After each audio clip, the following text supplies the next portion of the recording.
So I think we'll go ahead and get started because it's a super exciting session that we have lined up for today. And I don't want to miss out on any of the moments of precious time that we have with Dr. Powell to learn from her and to ask her our questions and have conversation. So welcome everybody. And are we dropping the poll, Elizabeth? Are we dropping the poll? Yes. Okay. So we're going to drop the poll in the chat just to get a sense of who's here in the audience. I know some people will be coming in a little bit later. Usually we have a nice mixture. I already see we have faculty, we have staff. Usually we have some students who are joining us as well. And everybody can go ahead and sort of fill that out. And then I'm going to have the pleasure of introducing Dr. Deborah Powell, who is our guest speaker for this evening.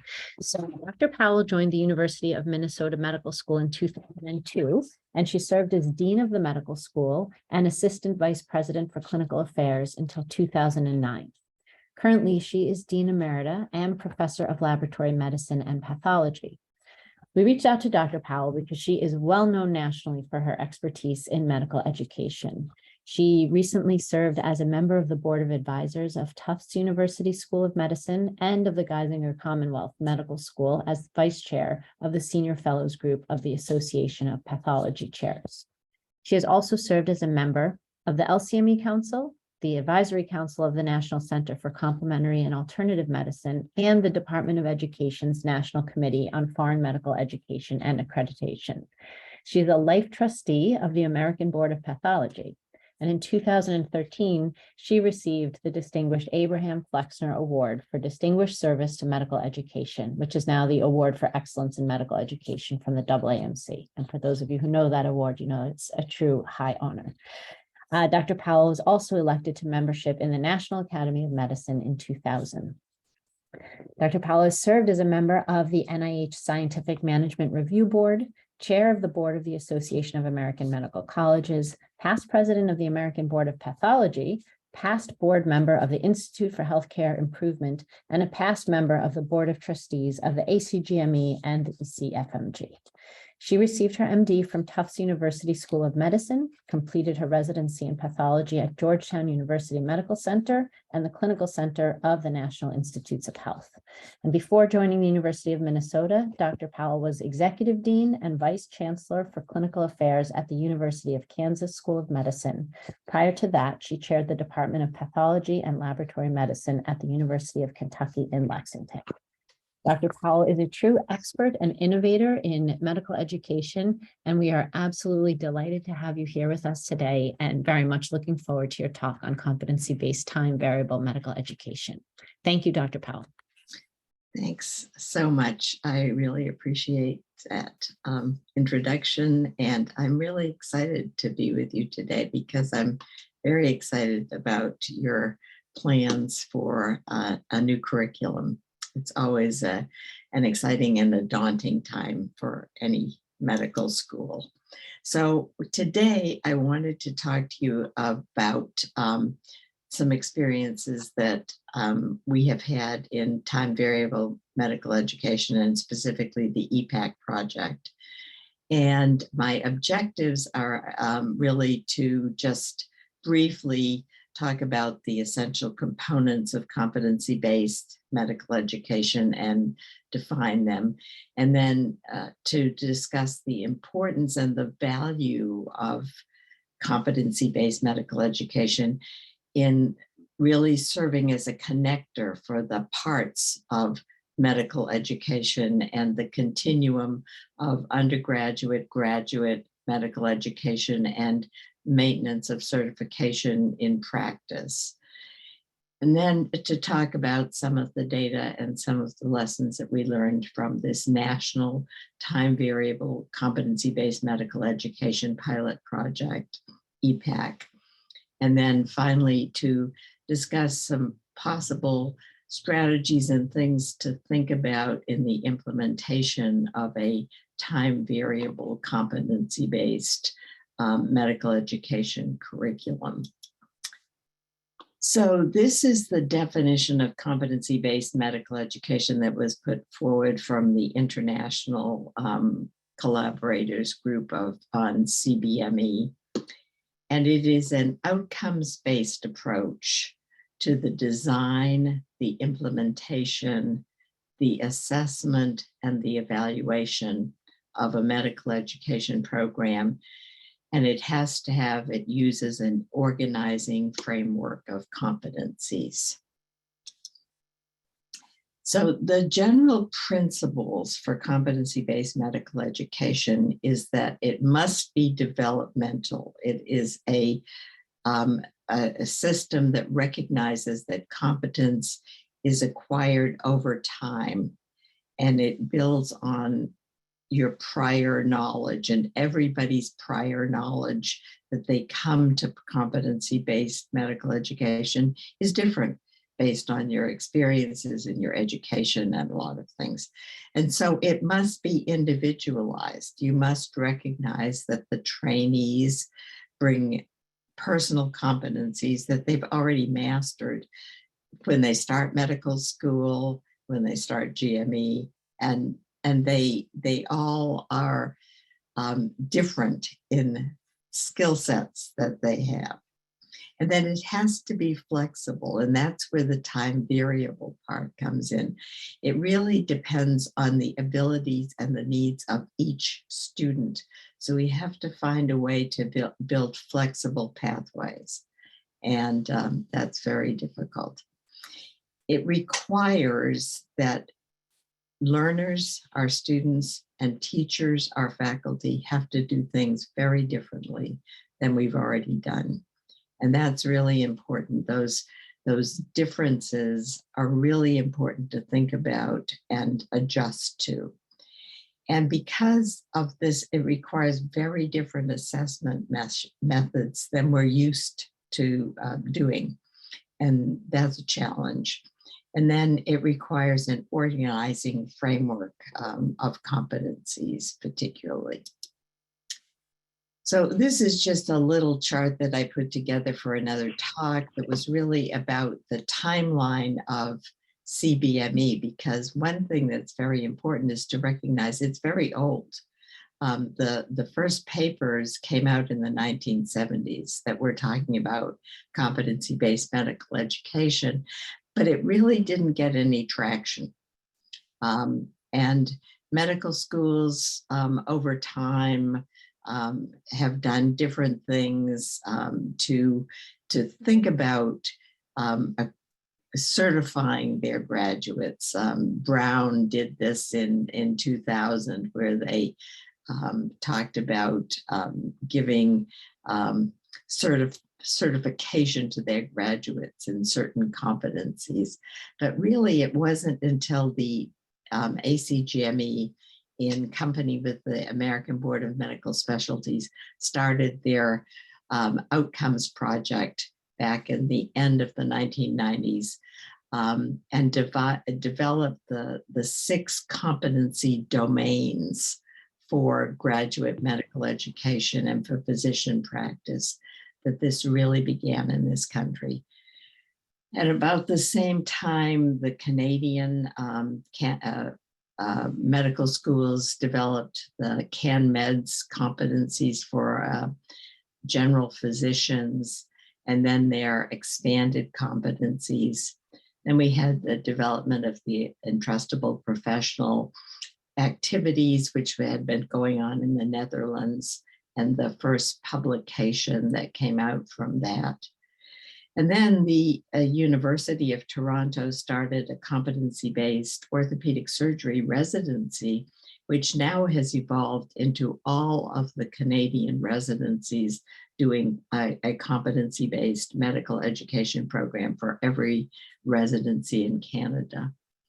And then the ACGME developed their first specialty milestones, and this led to the next accreditation system, and all of the residencies sponsored by the ACGME developing milestones for those specialties. And finally, the core EPAs for entering residency were published by the AAMC for medical students. And this has been a very long and iterative project, but I think now competency-based medical education is really here to stay. And it was because the ACGME has clout. And so we are at the present day. So there's a number of challenges and major hurdles for competency-based medical education that make people say, oh, we can't do this. And the first was, how can we assess competence? And can we really do that in a meaningful way? And the second is, which competency frameworks do we choose? And can we adapt them to our own needs in our individual medical school criteria? And I think we can do that. I think we can choose ones, and I think we can adapt them. And I'm going to show you that my firm belief is choosing the EPA framework in a few minutes. So we have challenges too, and they're significant challenges. Our current system of medical education is structured around time, and that's a huge challenge. We have course time, we have semester time, we have residency program lengths, we have medical school program length mandated by the LCME. We have to have 131 weeks. So we have all sorts of constraints, time-based constraints for our educational systems. And our current assessment methods test pieces of competencies one at a time, not over time, but just in time, one at a time. And then we have all of our external regulations. We have regulations put on us by accreditation and licensure requirements. And these focus mostly on time in training. And so all of these things present sort of a perfect storm, so that we look at it and we get discouraged and we say we can't do it. But one of the logical consequences of an educational system which is based on achievement of the competence of each individual trainee is that individuals may need more time or less time to achieve their readiness to move on to the next level of training. And so I love this quote, which is from a 1970 paper, which basically says we should very logically set levels of achievements as constants and let time act as a variable. And instead, we do exactly the opposite. We set time as a constant, and we have the students run until their time is up. And the grades that we give them reflect how far they have gotten in the race within the time span that we have allotted. So it really makes no sense, but it's efficient. It's been reasonably effective.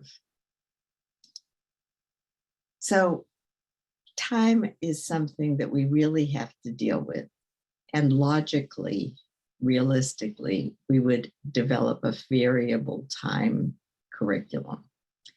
And then we have to choose competency frameworks, and we have to think about how many competencies, which ones, and which framework do we want to address. So if we look at these different domains, we have the 6 ACGME competency domains that everybody who deals with graduate medical education is familiar with. We have the 13 AAMC core EPAs for entering residency for medical students. We have a variable number of EPAs for a number of residency programs. And more residency programs are developing EPAs now.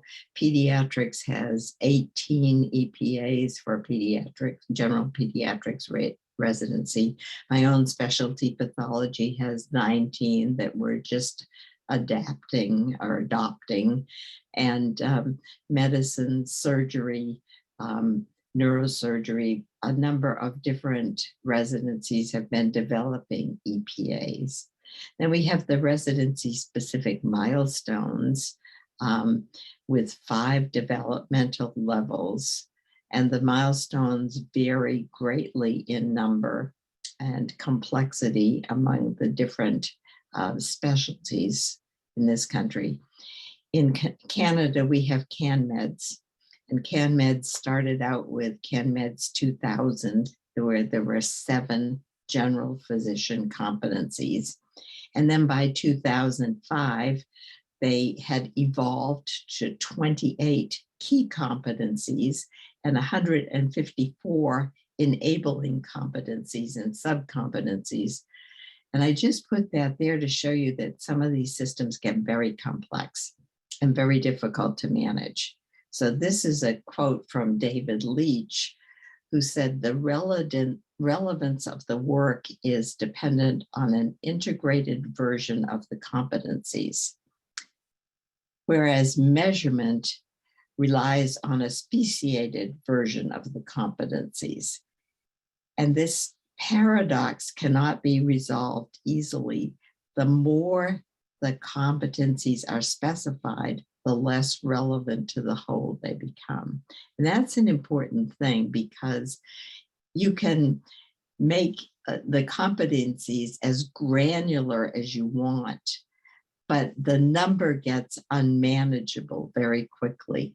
So you have to think of a manageable number and put a system in place, which is something that you can actually deal with realistically. And this is where I think that the EPAs make a wonderful framework for looking at a competency-based medical education system that connects the medical education curriculum as a whole. So the EPAs, and I'm hoping I'm not going to go into a lot of detail about EPAs in general. I put a list of references together for you at the end. And if you haven't read and heard of Ole ten Cate and the work in the Netherlands, you can read up on it. But EPAs are essential components of professional work that can be identified as a unit that can be entrusted to a trainee once they have reached sufficient competence. So an example of an EPA in pediatrics, one of the pediatrics EPAs is care of the well newborn. And that's a unit of competence, but it requires a lot of component parts to it. So it can map to the milestones, and that mapping makes it more granular. And the entrustment part of EPAs can be used as a surrogate for competence. So mapping the milestones to the EPAs and then using entrustment as a surrogate for competence makes a really good framework. And the EPAs are already in place for undergraduate medical education, and you can modify them for your own institution. They're in place through, in many of the medical specialties for GME, and we can use them to frame maintenance of certification so that as a trainee gets entrusted at every level for an EPA, they can use that entrustment to build upon and gain mastery, but then they can work on other EPAs that they've not yet been entrusted to do. And so I think this existence of this concept of EPAs in both the undergraduate and the graduate medical education space can give the learner tools to follow their own educational progression and to take this entrustment into practice and into the maintenance of certification space. So it builds a really nice connector for the different parts of medical education. So EPAC stands for Education in Pediatrics Across the Continuum. And it was the first project that has been able to prove in a small pilot that time variable competency-based medical education could be accomplished successfully. And I don't think anyone else has done this as yet. I worked on the EPAC project idea with my friend and colleague, Carol Caraccio, who's a pediatrician. And we sort of conceptualized it concretely in 2010, although we've been talking about it and I've been thinking about it and speaking about it for years before that time. So I've been thinking about this for a very long time. And in 2010, we got the AAMC to agree to sponsor a pilot project. And we, a couple of years later, got a grant, a fairly large grant, almost $1 million from the Macy Foundation to really start this program. So it was designed as a pilot to establish a model of competency-based medical education through time variable, meaningfully assessed demonstration of competence across the continuum of undergraduate to graduate medical education. And we decided to use pediatrics as a test specialty. And that was really because my friend Carol was going to the American Board of Pediatrics as a vice president, and the board was really interested in doing this. So the board was really interested in thinking about a new model of medical education and was going to let us actually do this if the ACGME would not. They would take residents in to sit for the boards who had been deemed ready to sit for the boards in pediatrics outside of a 3-year curriculum in pediatrics residency. So this is basically the outline of EPAC. We had 4 cohorts of medical students, up to 4 students in each cohort at 4 participating medical schools. And we selected these medical schools because in all of the medical schools at that time, the dean of the medical school was a pediatrician. So we had Minnesota, Colorado, Utah, and the University of California at San Francisco. We selected, and all of the schools agreed to take 4 students per year or up to 4 students a year, and agreed to take 4 classes of students, so 4 years. So the maximum total was going to be 64 students in them. So it was a small pilot. They were going to be selected before their first clinical year, and they were going to be offered a pediatrics residency at that institution. And the schools agreed that they would have a curriculum that was focused on pediatrics. It was going to be designed and implemented at each school, and the implementation team was going to include the pediatrics clerkship director at that school, the pediatrics residency program director at that school, and a designated EPAC faculty member, and they were going to be the leaders in designing the curriculum. And that was very intentional. The program director had to work in concert with the clerkship director to define what the students would need to enter residency. We were going to collect data on both the students in the EPAC cohort and on their peers at the same school who were interested in pediatrics, but who were not going to be in EPAC per se. And then in addition to the requirements of the school for specific assessments, it was going to be a common assessment system used for all EPAC students, which was going to include the AAMC core EPAs, which were just being developed, the specific pediatric EPAs and the milestones, as well as a few common standardized tests. And we were going to adopt uniform thresholds across all the schools for advancement. And I'll talk about that in just a minute. And then we hired, the AAMC actually hired for us an assessment consultant and an evaluation consultant. And they also hosted twice a year meetings for the EPAC group at the AAMC beginning in 2012.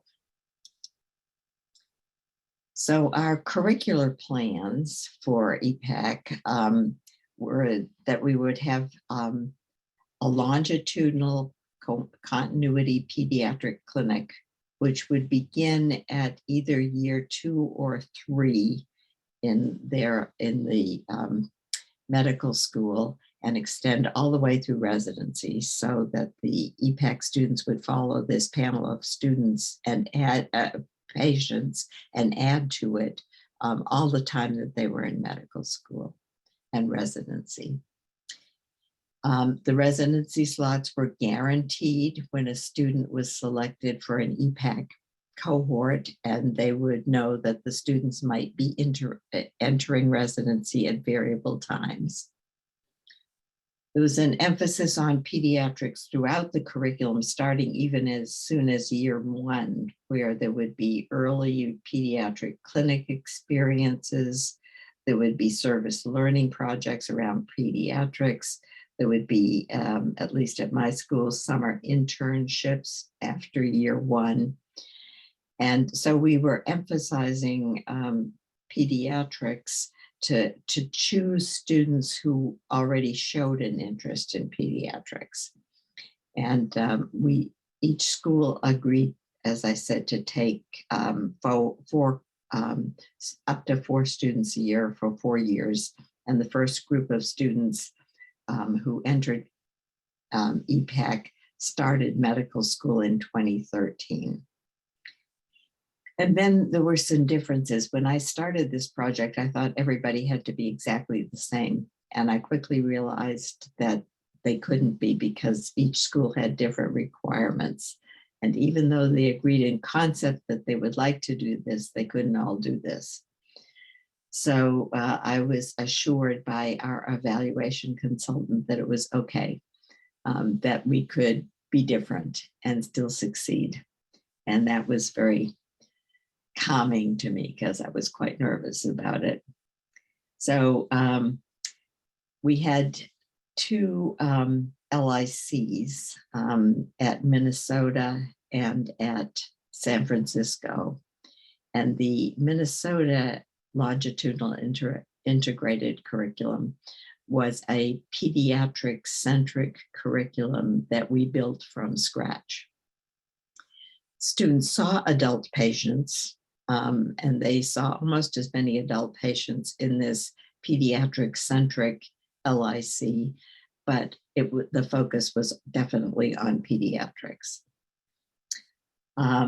The selection of the final cohort of students was different among the schools. In Utah and Minnesota, we selected the EPAC class in the middle of their second year, usually in December of their second year. Colorado decided they wanted to select their cohort at the end of year 1. And San Francisco decided that they were going to wait until the end of the second year to select their EPAC cohort. Utah had an advanced pediatric clerkship experience, so it was a specialized pediatric clerkship experiences, but the other schools, Utah in particular, Colorado in particular, and to a certain extent, UCSF had just general pediatrics clerkships with the rest of the class. So these were some of the guiding principles we used. We were very lucky to have the core EPAs, and we decided that the core EPAs from the AAMC and the EPAs for a general pediatrician would be the framework for our program. And in particular, we mapped 5 of the core PAs, which we chose to map to the general pediatrics EPAs and follow them in more detail. The students would meet all of the school's requirements for graduation and the LCME requirements for graduation. And there would be these common learner assessments at each for all the EPAC sites. We would advance students based on their demonstrated ability that resulted in entrustment in the EPAs. The learner progress in the program was based on specific performance against outcomes, not just time.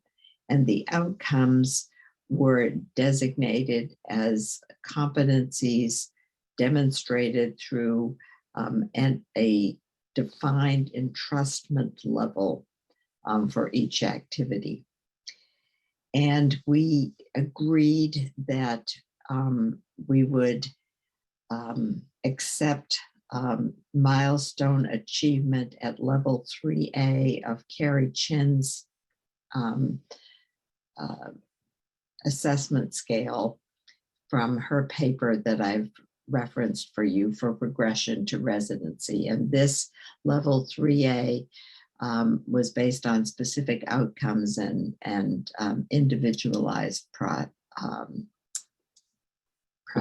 And here you can see this entrustment scale, and it's too small to really read well, but level 3A means that there is indirect supervision of the trainee immediately available, and all of the findings are double checked.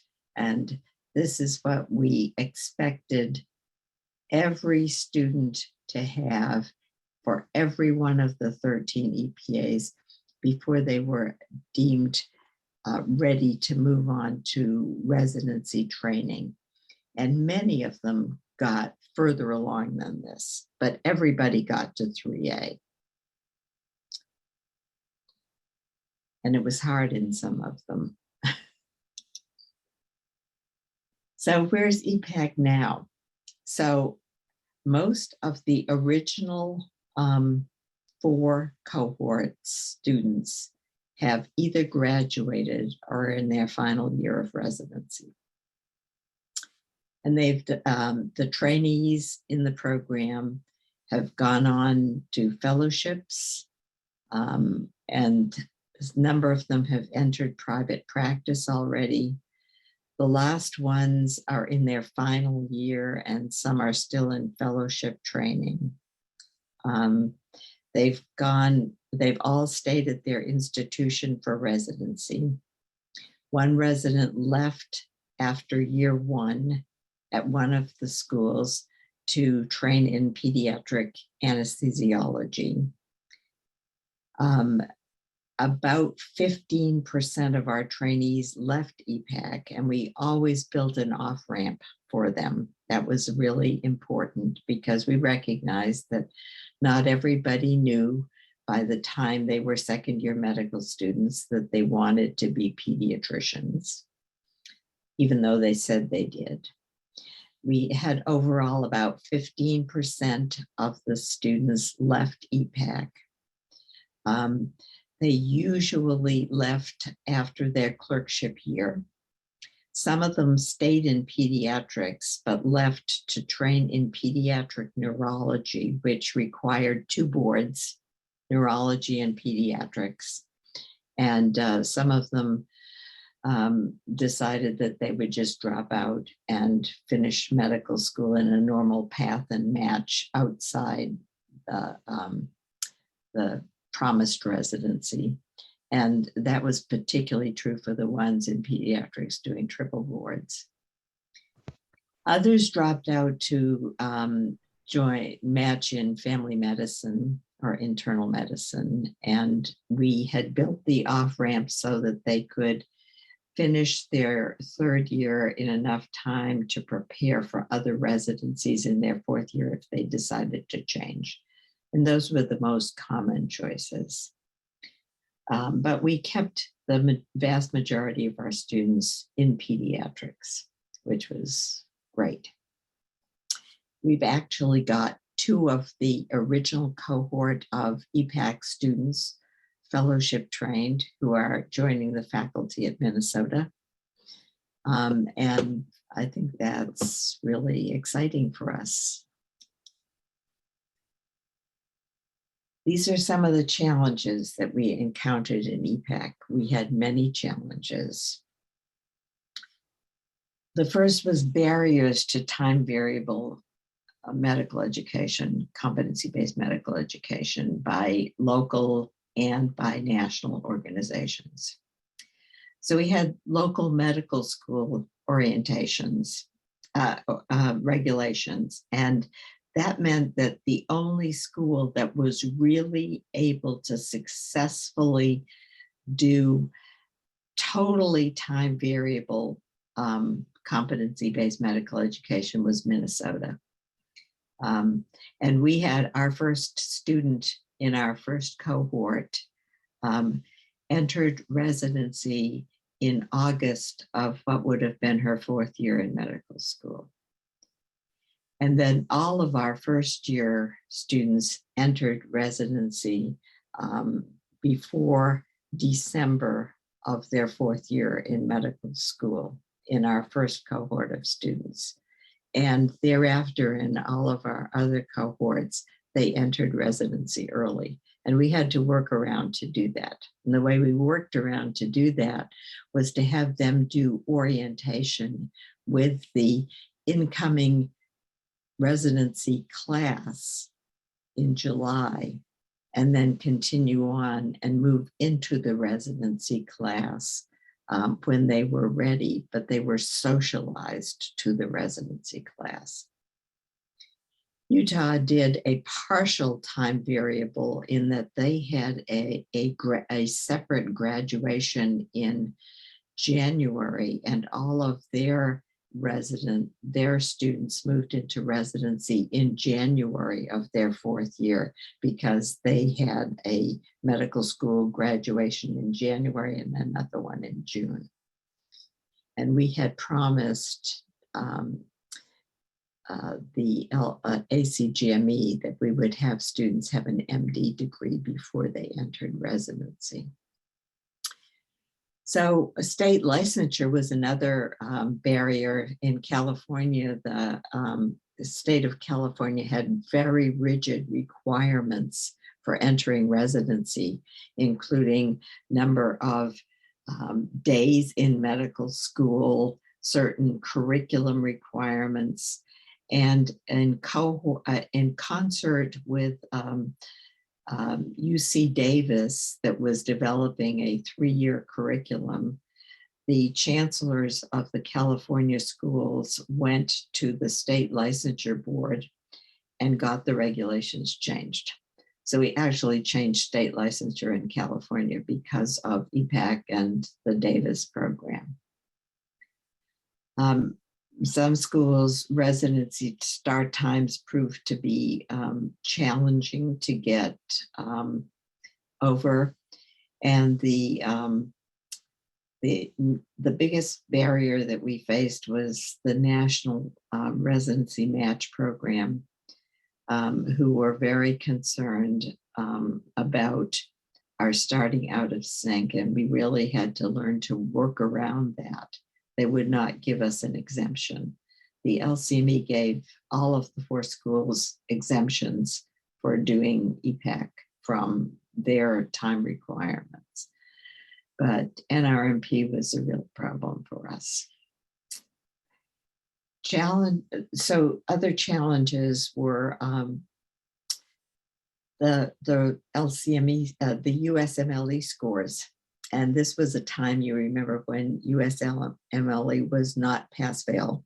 So this would not be a problem right now, but even though all of the residency program directors had been involved in the creation of EPAC and all had agreed to take EPAC residents into their large pediatric residency programs.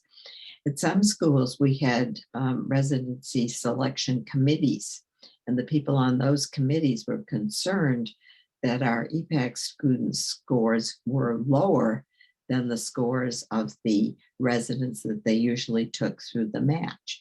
Now, that was not true for every EPAC student, but we didn't care about, except that they passed. We wanted them to pass the USMLE, and they all did, but we didn't care what their scores were because we were taking them into our residencies, and it was a licensing exam. So that was a problem for some of the programs, but they took the students anyway, and they all did fine. So integrating students into residency out of sync with the standard start time for non-EPAC residents was a challenge that we met pretty successfully. And then something that surprised me and surprised a lot of us were the students were unprepared. They were prepared for residency academically. They were prepared for residency in their practice readiness, but not in the realities of readiness for residency, where they moved from this very independent learning environment that they had as part of EPAC with this close relationship with their EPAC preceptors to this independent environment, which was very hierarchical in residency. And as an example of that, one of our students at Minnesota said to us, she was used to being fairly independent. And when she was a first-year resident, she had a patient that was going to surgery, and there was this was discussed on rounds, and she said, I'll just go and talk to the pediatric surgeon, and she did. And that made the second-year resident really angry because she was usurping the priorities of the second-year resident. And they weren't used to some of these things in a hierarchical system. So we had some challenges. Most of them we were able to circumvent fairly easily. So I wanted to start thinking about the requirements for both the learners and the faculty in time variable competency-based medical education, because this is one of the things that I pointed out in one of the early slides, that we have to do things very differently in a system like this. So we have to educate the learners about the EPA structure, if that's what one chooses to select as their competency-based structure, and the developmental milestones that go along with it. And the learners have to be able to adjust themselves to develop a growth mindset, which we used to call basically lifelong learning. But now we're talking about really a growth mindset and assuming responsibility for their own progress. So in a very real sense, learners have to take on the task of not passively sitting there and being taught, but actually being the ones that are responsible for their own learning and their own progress.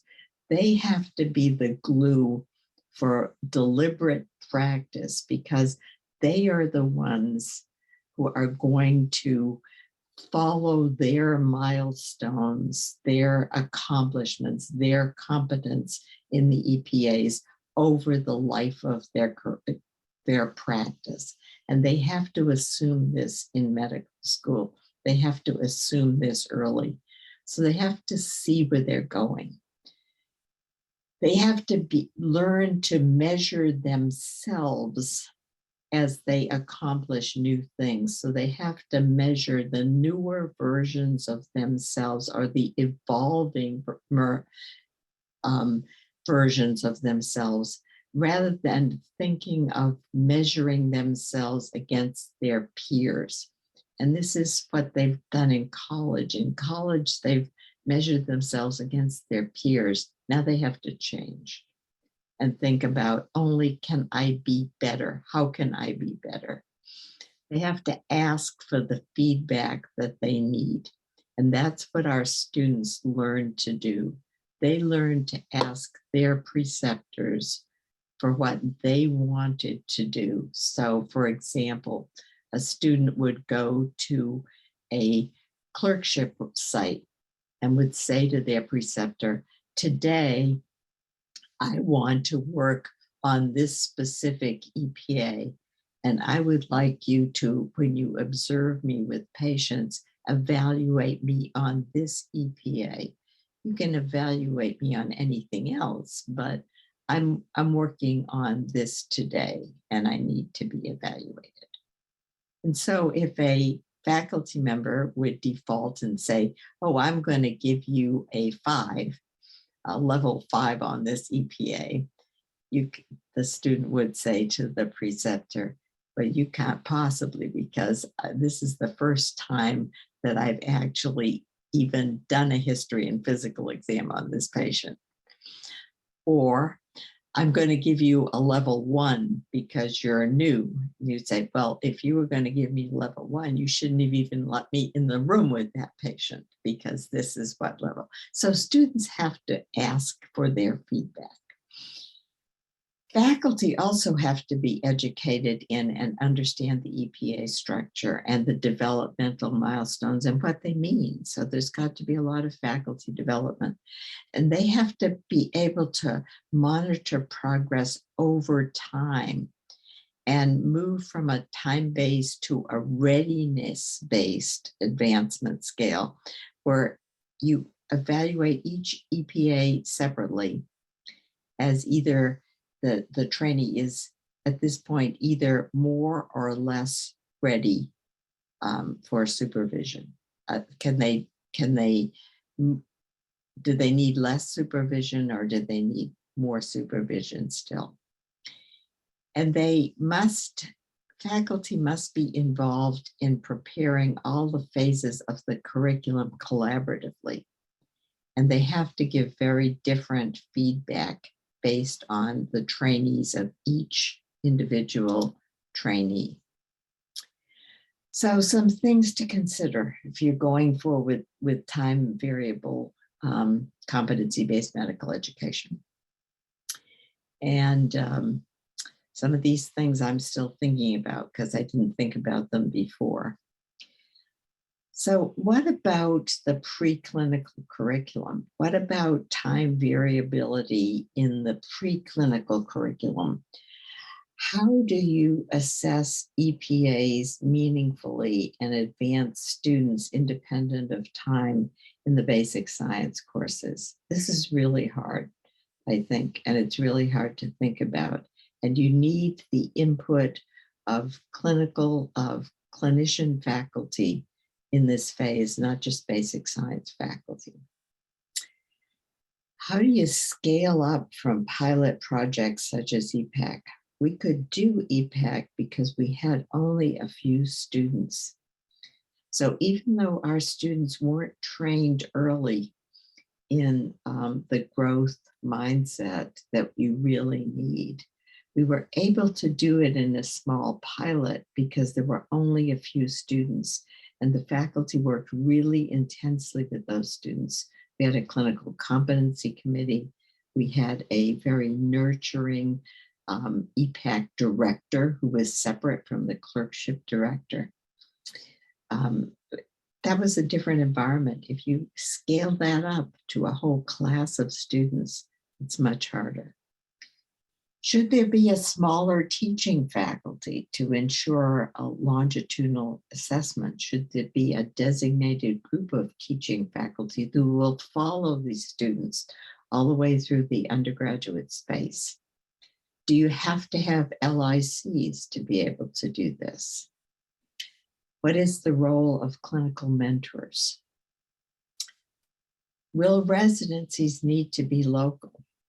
Will it be better to keep your students through the continuum as we did in EPAC?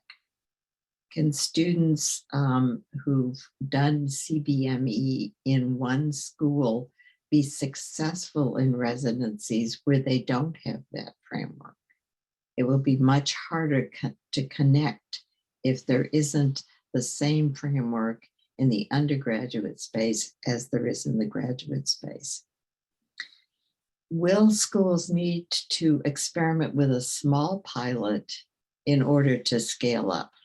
Or can you take the learning from a different pilot and apply it to your own school? And then you have to think about admissions policies and admissions requirements. Are there specific ones that would help you select a class that would be successful? And I don't know the answer to that. LICs, I'm a big fan of LICs and tracks for moving into residency. So do you need to have your students think early about their residency choice and move them into residency based on tracking them specifically in the later clinical years of medical school? What about learners who need more time to get through the curriculum? And I was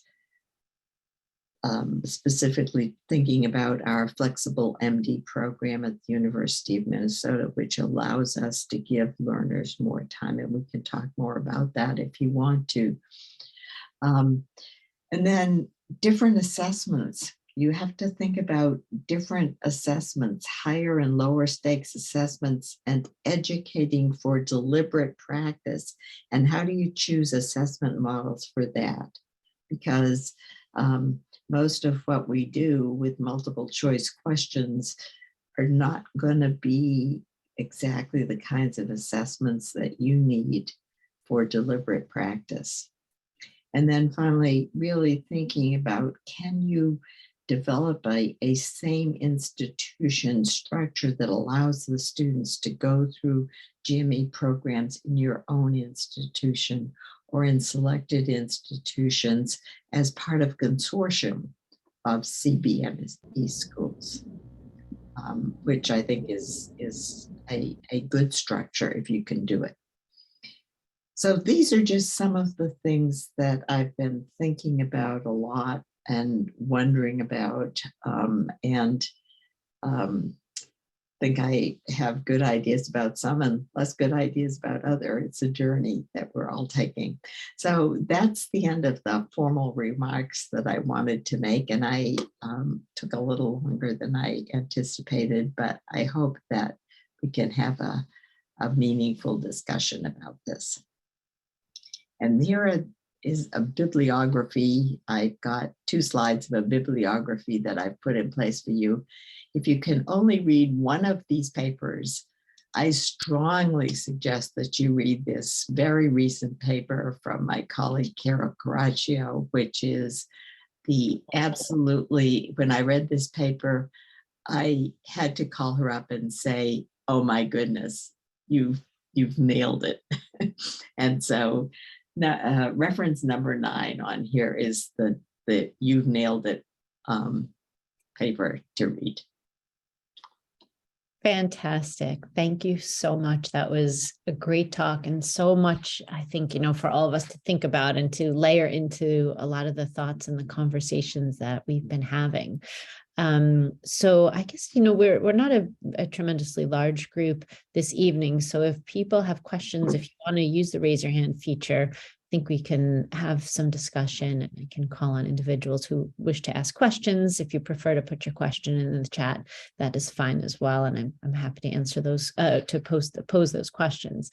And so I guess while people are thinking and getting started, maybe I can ask you, I know we had started chatting a little bit before the meeting started about the flexible MD pathway. One of the things that we've come up against is that in the first 2 years of our curriculum, although we have like about 200 hours of clinical time, the core of it is classroom and science-based education that is integrated with clinical work.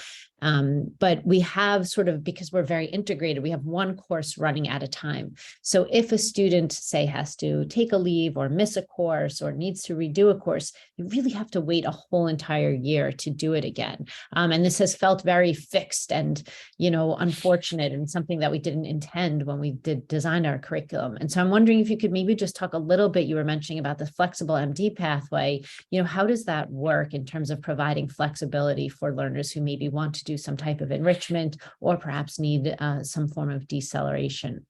Yeah. So we started the flexible MD program at Minnesota when I was dean in about 2004. So it's pretty old now. And we started it mostly because I wanted to give medical students chances for enrichment during their medical school career, not because I was thinking about time variable in a very real sense. And so the flexible MD was designed to allow students to take a year out of medical school. And we had a student at the time who had a Fulbright grant to go to Nicaragua, and she wanted to go for a year. And so it was really cumbersome she had to drop out of school in order to do that. And I was worried about our students dropping out of school and not being covered by our school insurance and traveling to all these different countries and not being protected by their school. So what we did was we agreed that we would tell students that they were going to pay us tuition for 11 semesters, but they could spread the 11 semesters over 6 years, up to 6 years. And they could use that time to either expand, do something different, go to Nicaragua, go to Africa, work with students, do research, do clinical activities, take other courses, or they could decelerate so that they could take more time. And so if they needed to spread out the first year of medical school and only take 2 courses that year and take and spread the time in the preclinical years over a longer period of time, they could do that. And they would be enrolled in medical school. For example, we have a postdoctoral fellowship in pathology. They could take time off for a whole year in pathology, still be enrolled in medical school. They would not be paying extra tuition. It would be part of their package of tuition. And so it gave them great flexibility of exploring different things or moving more slowly through medical school. And about 10% of our students do this. And they either slow down or expand their horizons. And it's been something that's been a recruitment tool for us too, because some students hear about it and come to Minnesota specifically for this. And at the time, our tuition was extraordinarily high among public medical schools. And this was a way of allowing us to fix our tuition for every student And so we raise tuition at the beginning of their medical school journey, but not during, which is helpful. Yeah, got it. Okay, that's very interesting to think about. So let's see, we have one question in the chat here from Dr. Fernari. Can you expand on the LIC as a variable for success? Yeah, well, I think LICs are wonderful. So at Minnesota, we have an LIC called RPAP, um, which is the Rural Physician Associate Program. That LIC is over 50 years old now. We started it years ago to attract physicians to rural practice in Minnesota, which has a huge need for physicians outside of the Twin Cities area.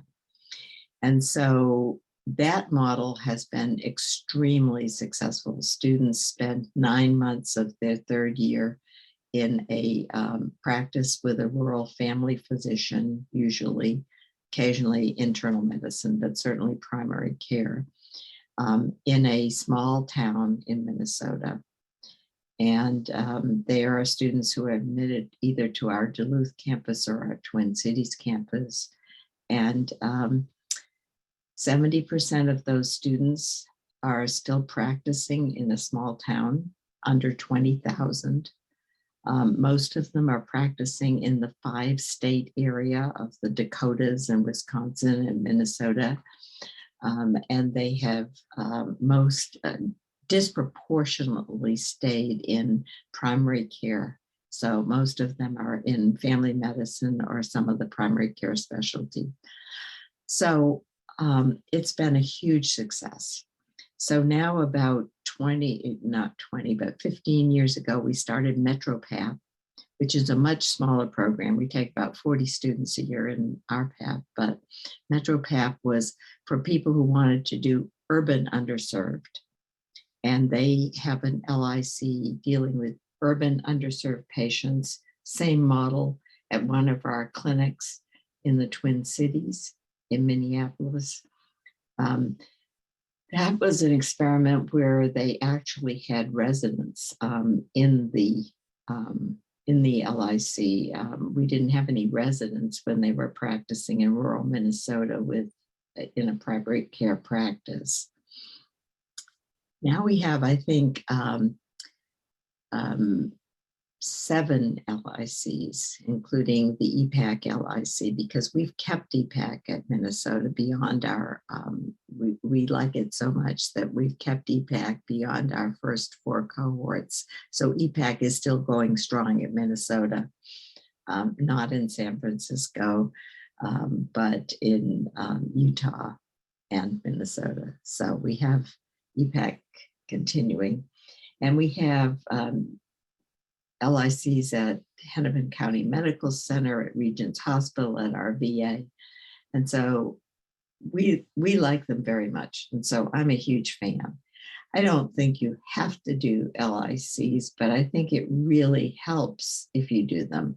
But in our new curriculum, we are going to have a mixture of LICs, conventional clerkships. We try to keep people at the same institution for a lot of their clerkships so that it's not a lot of running around, but we use a number of different hospitals for our clerkships, not just one university hospital. And so we're going to keep them in there, but then we're going to use the 4th year to track them into residencies. So we're going to use the clerkships as a way of exploring residency selection and then track them specifically and deliberately into residency. So the 4th year will be much more of a residency preparation experience. And you can do that nicely with some of the LICs. Very nice. So, let's see, we just got a question here from Dr. Lane. Do you want to share your question out loud or read it? Yeah, can you hear me? Yep. Yes. Go ahead.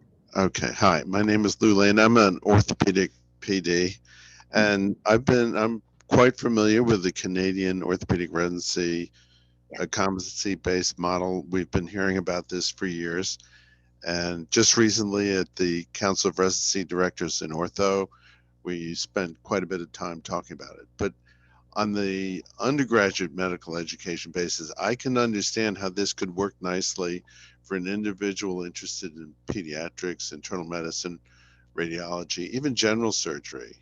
But Mhm. for those students who have difficulty deciding on a lifetime decision what their specialty will be, or maybe in a more competitive specialty like dermatology, ophthalmology, ortho, plastic surgery, where program directors are pretty, challenged to pick the best candidates, and there are more applicants than spots. How does this work in a, TVC BME situation? I was confused. I don't really know how that could work, really. Yeah, I understand, and I think it's challenging because of the way we've selected people for those residencies, and and so orthopedics, dermatology, just as you mentioned, it's really um, those trainees spend a lot of time doing research projects, working with faculty,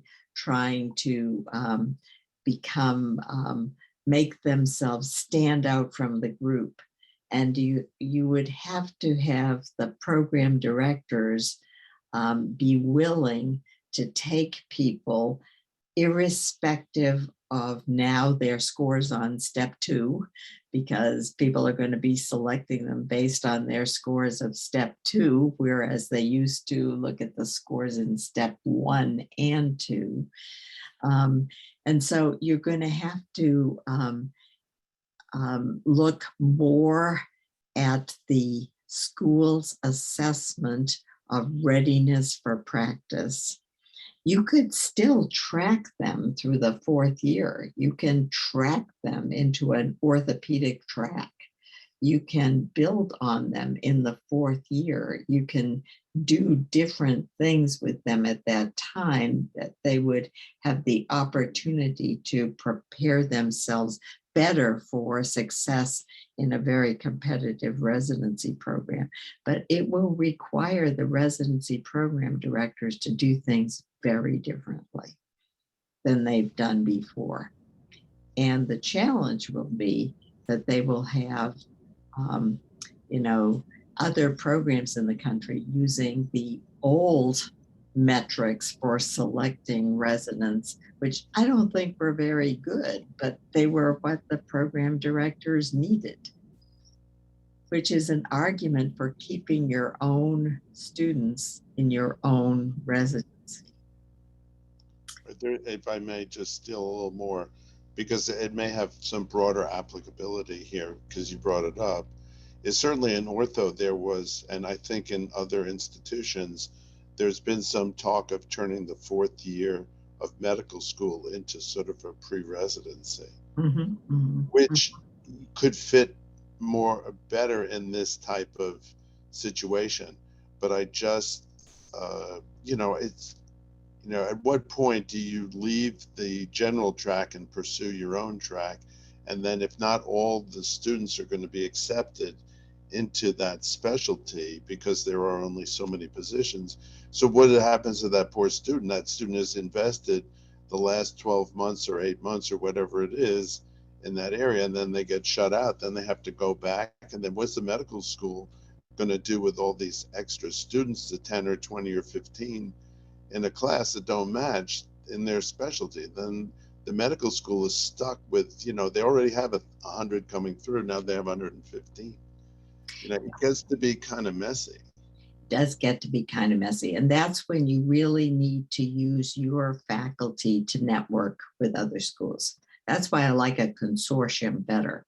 I mean, I think a consortium of schools that are agreeing to do this, like in New York, you have so many medical schools in New York. So if you build a program which is competency based, and you have this group of students who want to go into orthopedic surgery, we'll take that one, for example, and you can't take that many because you don't have that many spots for your first-year students, even if you agree to take your students. So you reach out to the people in your consortium and you say, look, we have this group of students, we've tracked them through fourth year, and we've developed this track, which is our surgical track, subspecialty orthopedics for our fourth year students. And these are really good people, and you try to move them forward, but it's a risk. I grant you, it is absolutely a risk. And you would have to build on the success of that tracking system to move your students into competitive residencies, because maybe their step 2 board scores weren't, astronomically high. I don't think board scores matter in a bit. I'm very much of a pass fail for boards, mostly because it's a licensing exam. Nevertheless, it's what it gives a number, and people need to weed them out somehow. So that's what we've done. But I think we have to use faculty in a totally different way than we've been using before. Yep. So I've hijacked the meeting. I have one more sentence, and that is, in the highly competitive specialties, I think that the program directors really want to see the medical students stratified. And I think that there's a problem if they're not stratified. So I'm going to stop now. No, I think you're right. And how are we going to change that? All right. Well, we have another question. Dr. Abate, would you like to ask your question, or shall I read it from the chat?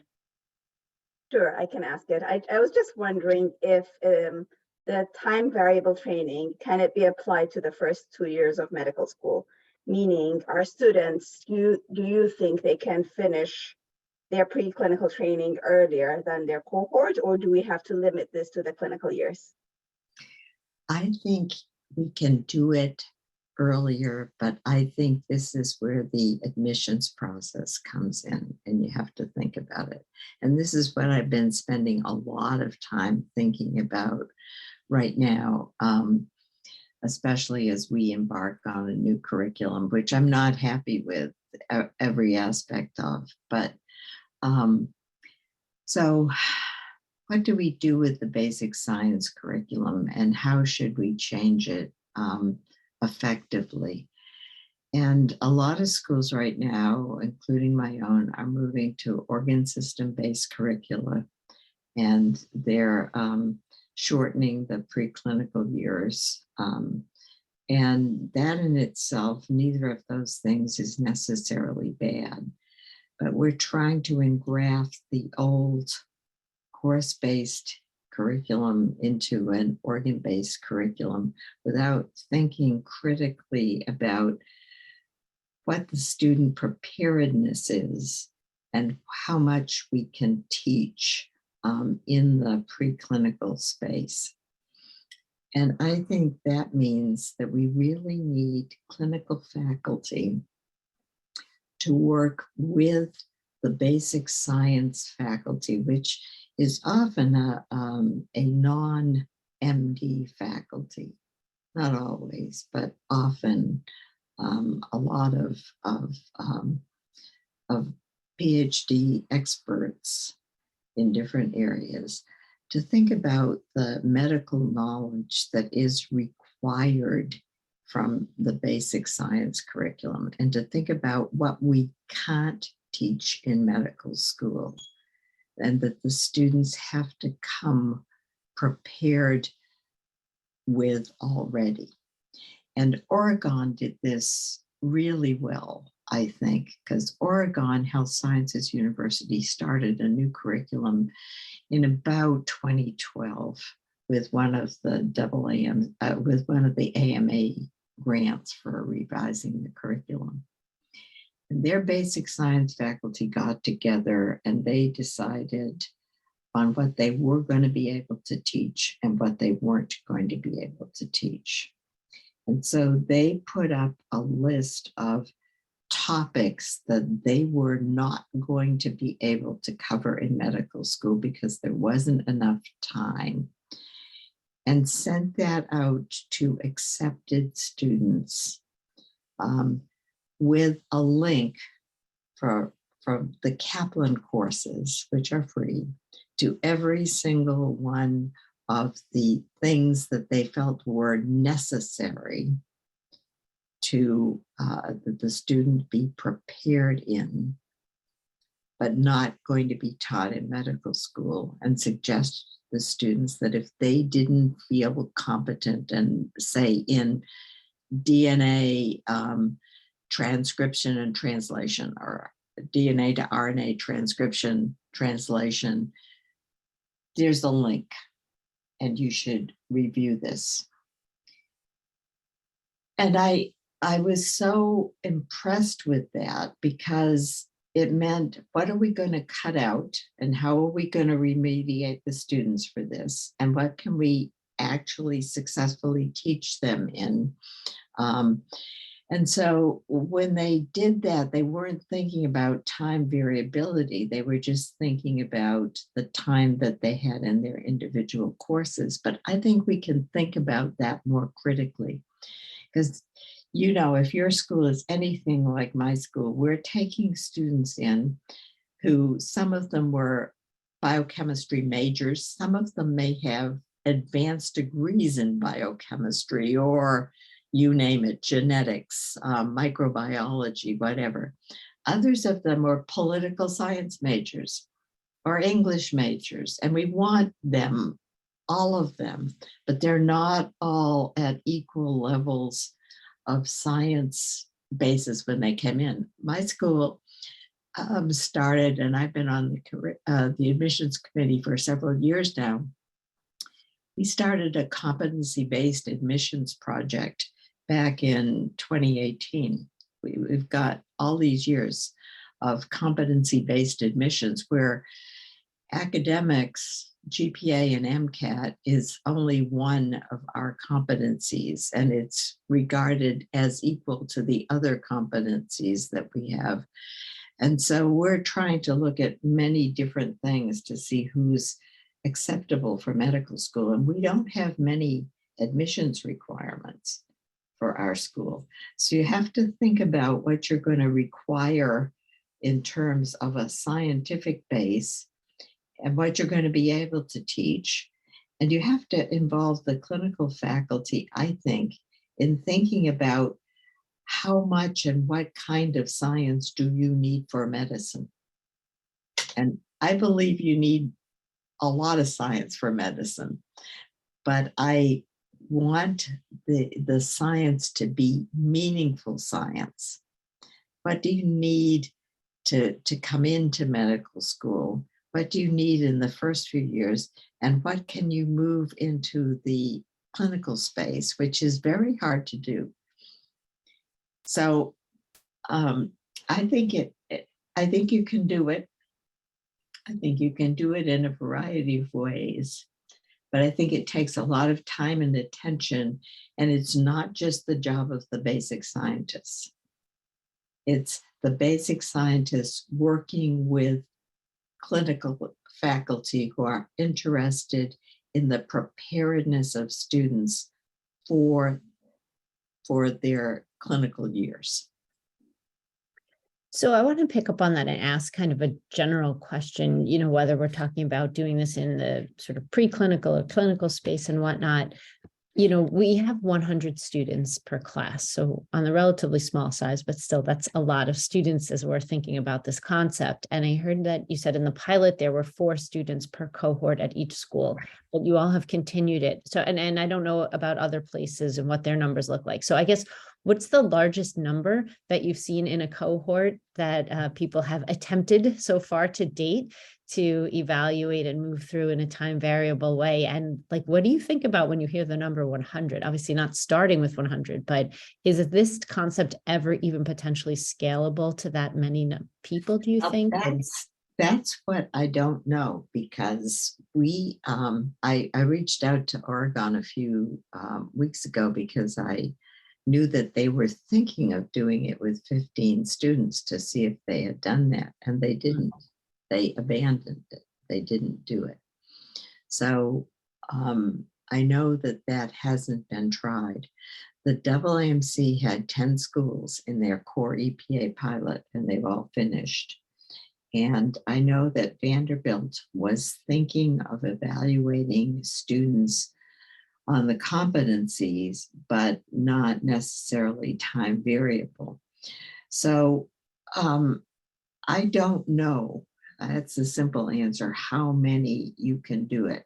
And I think the big question for any school is, do you want to start with a pilot, a smaller group, as Oregon was planning to do, of students who you would either select or who would self-select to do this, and see if you can do it with a group of that size and scale it up?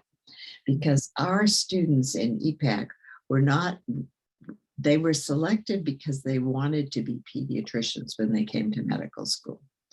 And I had found a paper that basically said that the two specialties where students knew before they came to medical school what they wanted to do and continued to persist in that decision all the way through medical school in decreased numbers, but still a significant number, were pediatrics and surgery. So those were the twos where students knew that they thought they wanted to be pediatricians and surgeons, and 25+% of them or so continued in that belief. Not 100%, not even 50%, but a significant number. So most students don't know. So I've thought about, should you expose them to specialties earlier so that they can choose? I certainly think you ought to track them through. Should clerkships be shortened so they're just a taste of the specialty, and then move them forward? We could do it in EPAC because this was a very small number of students. And so we could take them and we could really work with them. And so they were very scared. We had one student in our first cohort who didn't want to move into residency early because she didn't think she was ready. And she had to be pushed by the people who were going to be her residency preceptors, because they said, you are ready. Trust us. You've done fine. You are ready. And she was fine, of course. So this growth mindset, this ability to take charge of your own education is something that if you teach them earlier, you can probably take a bigger cohort, but you've got to teach them earlier. And we didn't do that in EPAC. And so the small number really made us able to do it. So we're definitely thinking on that same wavelength. We saw that same paper, and we actually ran a surgical pilot this year with our second-year medical students, and we have some of the faculty and staff who've been involved in that here on the call, really trying to see how early can we start to push skill development, working on thinking about one for peds. What might that look like? I know Lulu had to drop off, but thinking about using different forms of assessment. They've used some in their GME programs. We've got our general surgeons who are bringing that into the MS2 pilot. And thinking about playing with those same ideas. It's fascinating. So I realize we're coming close to the end of the time, as I knew it would arrive, quicker than I had hoped. But one of the things we like to do is we drop a woo clap poll into the chat, just to ask people, while the ideas and the conversation are fresh in mind, we kind of drop into the chat what you're thinking about, what you think we ought to take away from today's discussion and conversation, as we, are coming to the end of our sort of thinking and curiosity time, and soon needing to move into the evaluating, making decisions, and moving forward time. What ideas from today do we all want to grab and hold on to? If you can enter those into the woo clap, and then Dr. Powell will ask you, after we just give people a moment to answer, what would you challenge us to think about, either that you've spoken about today or that you are otherwise thinking about? In our first go around starting the school from scratch, one of our favorite things to do was to talk with people around the country and say, well, what do you wish you could do? What didn't you get a chance to do? So we would love to kind of close hearing your thoughts about that in just a moment as people are thinking about what they want to capture from today.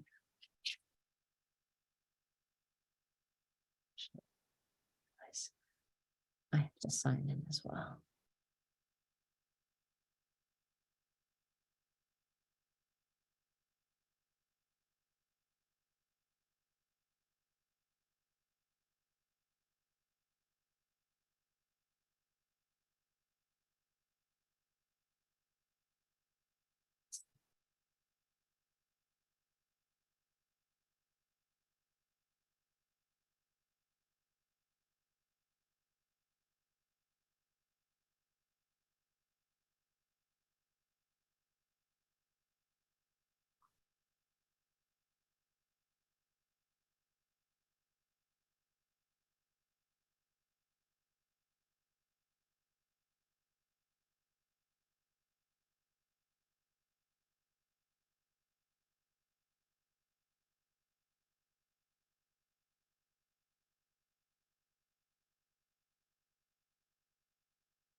So we're right at 6:29. So maybe people can still continue entering their thoughts into the Woo Clap if you haven't gotten a chance to finish. But maybe Dr. Powell, you could leave us with some of your concluding thoughts.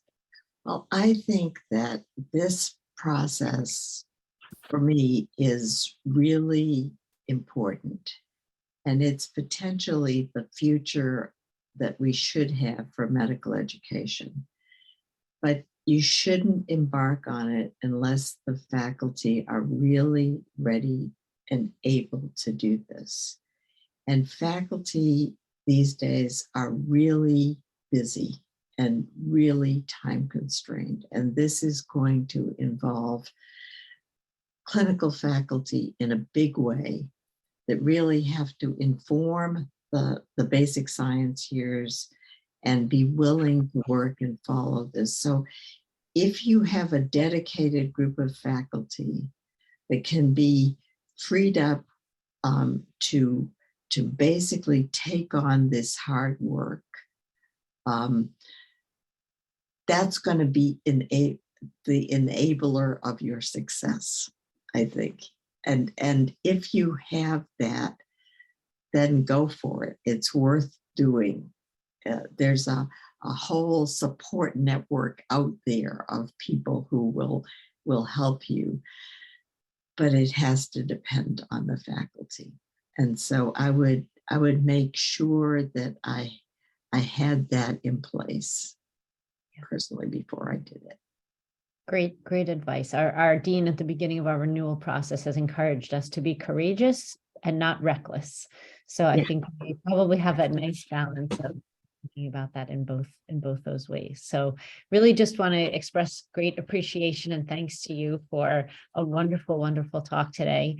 Thank you to our events team and Connor and our strategy team and Elizabeth and others who have helped to make all of this happen, and really to all of you for being here today to contribute your ideas and your thoughts. Our next two speaker series coming up on May 1st, we have exploring the potential of virtual reality, which is going to be rather exciting, as well as on May 22nd, thinking about surgical education, robotics, simulation, and beyond. So a few more left to kind of round out our thinking while we digest and process how we think we might apply competency-based time variable training in our new renewal process. So thank you again, Dr. Powell, and thank you